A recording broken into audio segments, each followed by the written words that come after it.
Hey everyone, hope you had a good week. This flown by. These are coming around really quick now. So, rises today. Obviously, the title's D&B rises, but it can be used for any genre. It's not specifically for D&B. It's because I'm showing a D&B track, jungle track that I've done, and that's where the rise is implemented. But it can be used for anything. So straight in, let's have a look.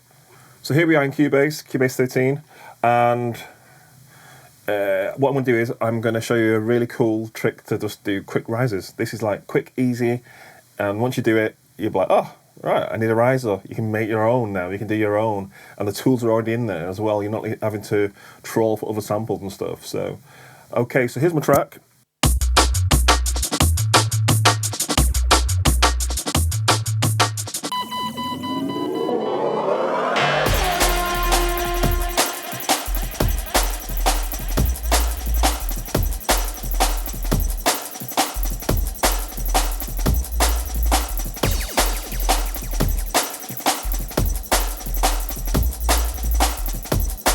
So you get the idea. It's kind of dubbed out at the moment because I'm still finishing off some elements for it. It's forthcoming on Totally Dubwise, so a big shout out to Dan and the Totally Dubwise gang.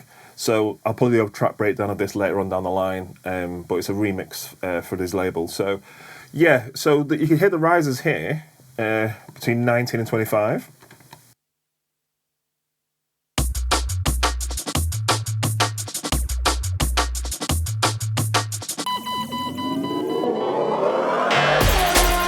That there, so okay, that's quite cool, it works, but I need more.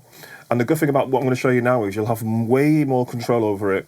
So of course audio can be manipulated quite heavily, quite well. I think you find a lot more better options if you use it as MIDI. So how about that? Here we go. So first things first, I'm going to have Retr Log. For those that don't know, it comes with all the way to the Cubase, well, from artists onwards. It's been in there for a long time. It's a great instrument. We can do some great subs on it. I've done videos on this before in the past. Dom's done some great videos as well. A few of us really. It's one of the sort of staples and tucked away instruments in Cubase. This is Retr Log 2, by the way. It's on an initialized patch. This is a preset you can load as well. Initialize. It's always a good thing on synths, no matter what soft synth it is. It's best sometimes maybe just initialize, and all it's doing is literally clearing all the parameters, and then you can go from the off then. Because sometimes when you do something, you want to create your own patch. There might be lingering things on, like there might be an oscillator on, there might be an effects on, it might be using another waveform on top of it. Initialize it from the off, and then you can see step by step what you're doing. It's also good to learn about sound design and obviously building up your own presets as well. So yeah, initialize patch, nothing on here, this is what it sounds like. So you're thinking, oh, okay, how do I get a rise from that? This is really cool now. So it's a simple one OSC wave. So there it is, it's a simple one OSC wave, that's it, really simple, nothing else added to that. Now, here's my channel, edit channel. Now, FX Modulator I have on here. So if you don't know, FX Modulator is one of our newer sort of plugins in recent times. Really, really cool plugin. It can do so much things, so many things. I could probably do a whole demo on this. So if you want to see a demo on this, let me know in the comments. So really easy. There's our Retr Log sound. Let me do that there. I like to see what's going on. Look at that, some harmonics there. Anyway, right, so a little quick left to right tour. Default envelopes you have on here, and we have the banks as well that we can add to. Of course, it has loads of factory presets, but it's great to be able to actually create your own curve. So you can create a curve, you can duplicate that curve. We have full undo and redo. We also can shift the curves up and down. We can flip them. We even have the curve points, the break points that we can create, which I'll show you in a minute. And we also have to reset ability, and we also have the ability to reset the curves as well as my favorite. I love randomize. I don't think it gets shown enough in stuff like plugins and instruments and stuff, because sometimes you want to you have a great idea and it's just missing something, and a quick flick of the dice can actually go, oh, and just complete the track, get you ready for what you want to do. So we can actually generate random curves like this. So for instance, we can add maybe a chorus, and then I can say, here's a dice, and here's my random curves, look at this, random curves, and then I can flip them horizontally, vertically, which is great. I can shift them left and right, which is really, really cool. and we can select all the curve points, and then we can shift them around, which is like, wow, okay. So you have real control over the envelopes and the curves of the sounds that are going through this track, of the sounds that are going through the FX modulator, whatever it's on your plugin chain.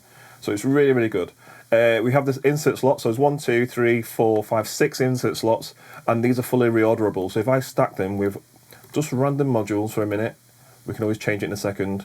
Volume, doesn't matter here, reverb, and then maybe a pan.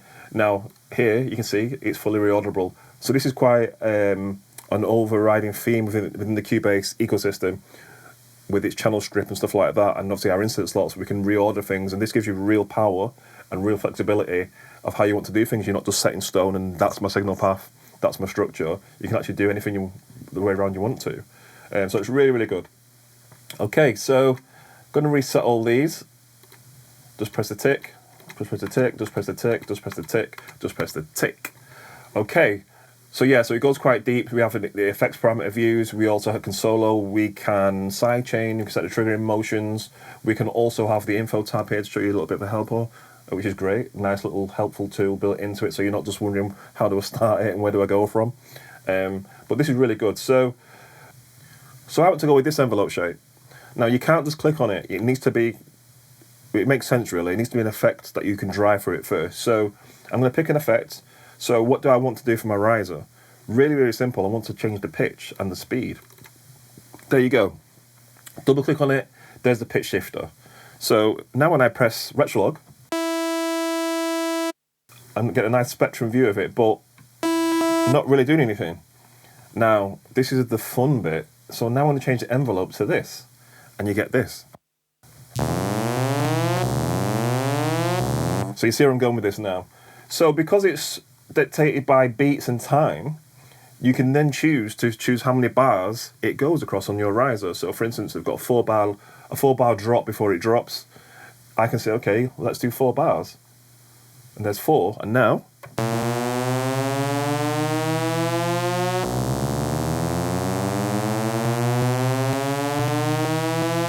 how cool is that? This is how easy it is to get your own risers going off, and this is just a basic, like, sort of and this is just the basic tone coming straight out of Retr Log. So now I can say, okay, I'm happy with that for now. I can say add more modules, so I'm going to make it a bit wider. I'm just going to leave it as it is, so it's wide, but I can then choose to maybe colour it. I can choose the same curve if I want to. So now it's going, there's a nice consistent value of things, so it's getting wider as it's going up through the time. So it's literally shaping the same curve. If I choose the values here, 4. So for 4 bars, it's getting wider with the values. But you can do anything here. It's just width, but you don't want to mess around with it too much. So what I'm going to do is leave it as it is, and then I'm going to come for something else. So I'm going to come from compression. That's going to come on later on. I'm going to add some reverb.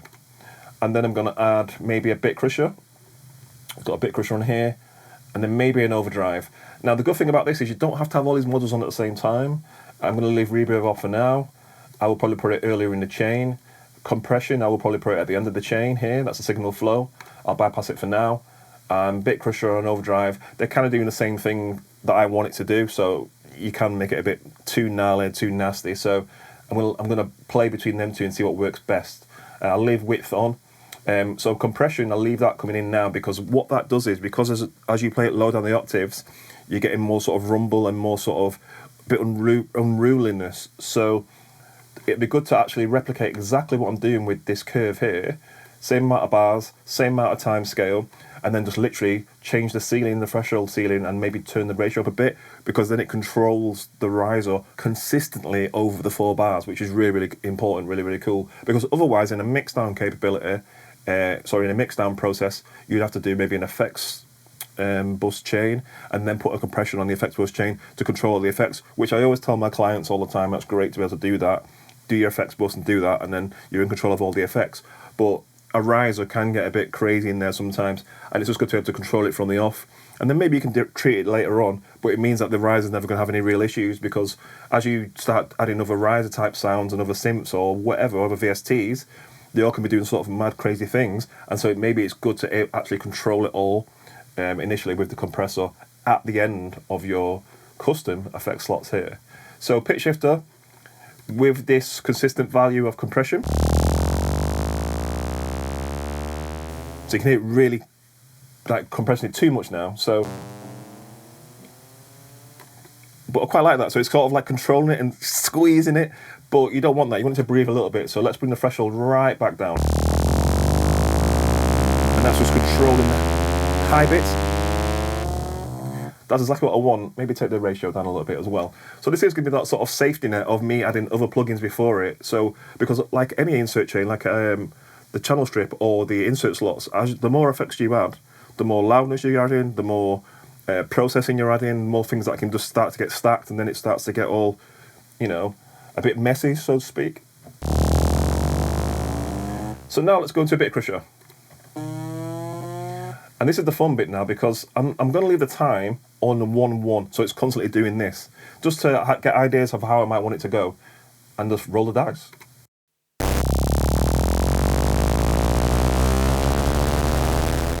And now I can use the time to actually go in time. 4 bars. You can see it there like a roller coaster. And of course you're not set in stone, because you can actually change and tweak all these curves yourself.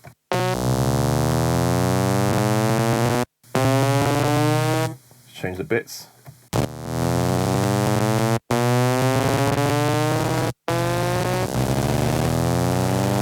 That's what you want. So it's kind of, as it's going up, it's degrading and degrading and degrading, so that it's changing the bit. So that's what that is, literally is. A bit crusher is going from like 8-bit to 16-bit to 4-bit to 2-bit, literally bit rate, changing the bit rate. So obviously that might be a bit too messy, a bit too uncontrollable. So I know it's boring, but maybe I could just change the same curve again. And that way, as the riser's coming in, as it's getting to the end of the riser, I'm actually crushing it as well. Let's have a listen.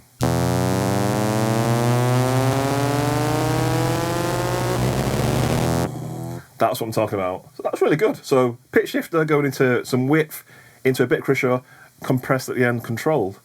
That's it. That's your riser. And so now I have that as a preset. I can save it as a preset. I can then choose to load Padshot, for instance, a sample, something out of the media bay, put on a sampler track. Really easy to get your own stuff down. So let's tweak this a bit more. Quite like the bit crusher of it. This is all, this is just me just throwing things in, by the way. So, because I've used this plugin so many times and done so many classes with it, that I just know it inside out. And each time you do it, I like to just throw stuff in and just see how it works, because you can come up with so many different things with it. Like, I've not done this particular instance before with the slots, so that's really good. So I'm even going to save this myself, and if you want to save it, take a screenshot and copy it yourself. So I'm going to take overdrive off, because I quite like what bit crusher does there at 2 bits. And what I am going to do is, you see you get the remove slot there with the tick. You just click the tick and it's gone. So what I am going to do is add panning. So I'm going to add pan, and now with panning, it means that I can do the same sort of theory. I can have it moving all the way up, or I can have it maybe panning at the end. But because it's from the off, I might want to do something really funky. So let's do like a curve here. So it's like going to pan in and out here. Click on pan. There's our pan law, and let's have a listen. Let's do 1/4 again.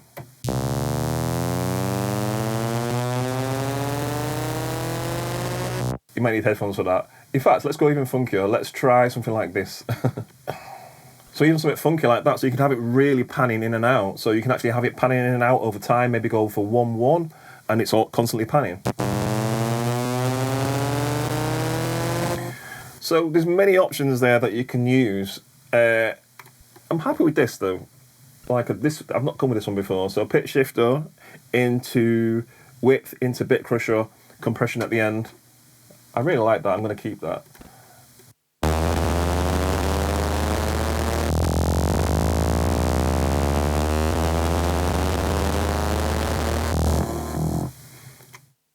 Okay, so I'm happy with this, and now I can actually say, let's go in the track.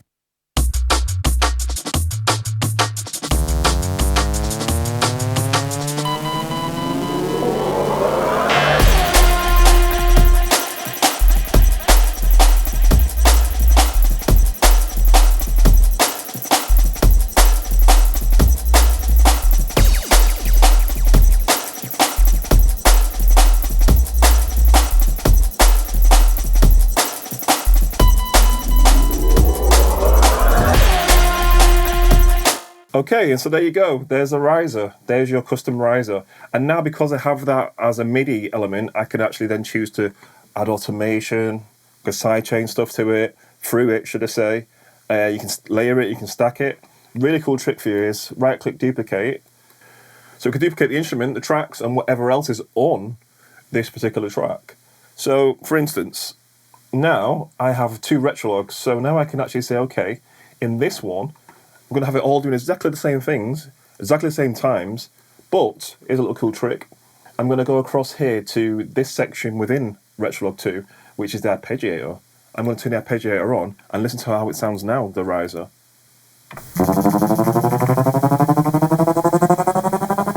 So you get a kind of gated sort of sound, which I love. I absolutely love that type of sound, especially in vocals and stuff, like a sort of chopping kind of sound, staccato sound.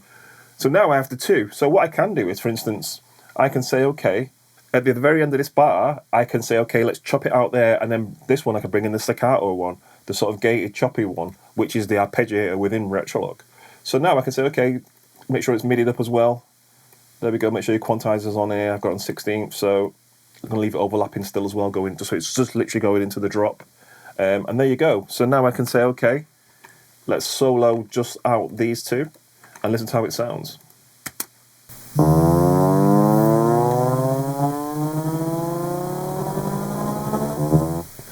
That's what I wanted. To be fair, that could probably carry on even further.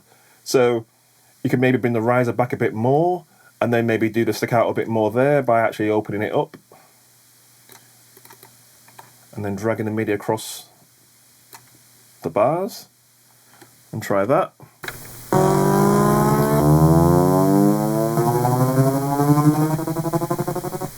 Yeah, really, really cool. In the context of the track,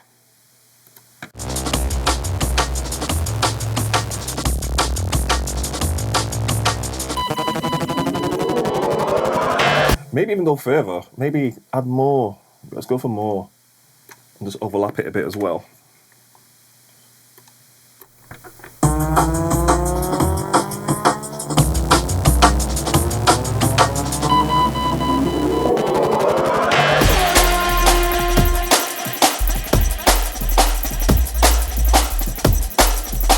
So yeah, that's just a trick. I'm going to undo all that because it's just on the fly business here at YouTube. Leave it as it was, but it's just a nice idea to show you how you can work with that. Mute it anyway. Here's the original riser in context.